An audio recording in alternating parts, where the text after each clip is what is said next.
Voilà, on a encore le sourire, mais on commence à se concentrer, tu vois. Il y a encore 2-3 conneries, un bon exutoire, ça, tu vois. Ça permet de évacuer la pression qui monte, tu vois.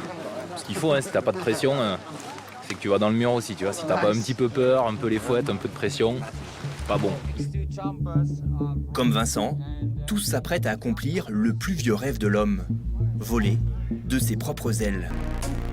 Mais cette soif d'adrénaline n'est pas sans risque. Lors des 12 derniers mois, 27 pilotes de wingsuit ont trouvé la mort dans le monde. Parce que là, techniquement, on va sauter, mais on va quand même descendre quasiment à la verticale pendant au moins 100 mètres. Et du coup, on a envie de voir, tu vois, si par hasard, on n'est pas protégé ici. Et imagine 100 mètres en dessous, il y aurait un flux d'air particulier, tu vois. Les montagnes, c'est spécial, hein, tu vois. On est dans des endroits avec très torturés, le relief est très torturé. 100% des accidents des 5 dernières années, c'est 100% d'erreur humaine, en fait. On essaye d'imiter pas le monde des oiseaux, mais ça s'arrête là, quoi.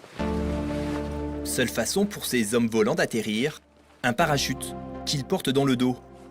Au total, la panoplie coûte en moyenne 4 000 €. Ok, nous sommes le sport le plus dangereux sur Terre.